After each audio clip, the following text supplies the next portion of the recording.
Répression au Chili, terreur et justice privée en Colombie. En 10 ans, 28 journalistes assassinés et inscrits sur des listes noires, soit de la mafia, soit des groupes paramilitaires. Colombie, le pays de la violence meurtrière. En 10 ans, 27 journalistes ont été assassinés. Les uns par la mafia de la cocaïne, les autres par des escadrons de la mort. Le 26 août dernier était rendue publique une liste noire dérobée au service secret des forces armées. Y figuraient 34 noms de personnalités condamnées à mort. Parmi elles, 14 journalistes, dont Hernando Corral, reporter sur la 2e chaîne. Un mois plus tôt, Hernando avait soulevé une vive polémique au sein du Parlement en diffusant le reportage sur des milices armées par le ministre de la Défense.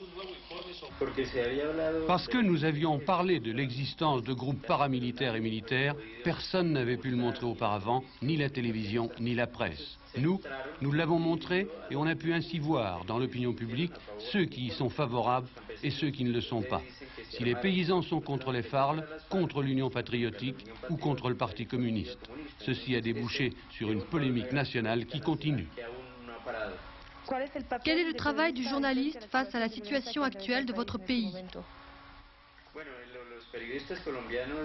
Les journalistes colombiens en général ont essayé de garder une attitude très critique face à la violence d'où qu'elle vienne. Guérilla, militaires, groupes paramilitaires. Je crois que la mission du journaliste est de dénoncer, de montrer aux gens la vérité, et ceci à un prix très élevé. Menaces, pressions, assassinats, comme c'est le cas dans ce pays.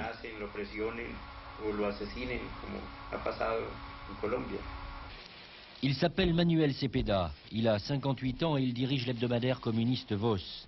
Membre de la direction du Parti communiste colombien, Manuel est le journaliste le plus menacé de tout le pays. Attentats, intimidation depuis 2 ans. 2 gardes du corps l'accompagnent en permanence, car pour lui, pas question de partir. Son discours reste inébranlable. J'ai 2 gardes du corps parce que je suis menacé. Je suis l'un des journalistes les plus menacés en Colombie. Au sein de ce que nous appelons l'opération Condor, les journalistes sont poursuivis. Dans notre cas, parce que nous luttons aux côtés des ouvriers, nous sommes sûrs que des menaces pèsent sur la Colombie. La lutte pour la liberté et la démocratie va continuer, va avancer. La lucha por la libertad, por la democracia, va a perdurar y va a vencer. Des pressions permanentes dans un pays qui est pourtant officiellement une démocratie avec pluralisme de la presse, séparation des pouvoirs et élections régulières. Mais depuis le massacre du palais de justice en novembre 85, la violence fait rage. En 1987, 1200 assassinats politiques ont été enregistrés, auxquels s'ajoutent plus de 1000 disparus.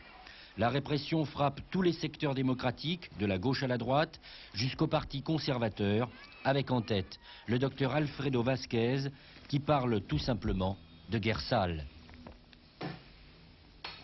La guerre sale en Colombie existe du fait de la disparition de la justice ordinaire. Elle est menacée et n'a pas les pouvoirs suffisants pour faire les enquêtes, et de l'existence d'une justice privée, d'une soi-disant justice privée, qui est due au groupe paramilitaire, au groupe de violence.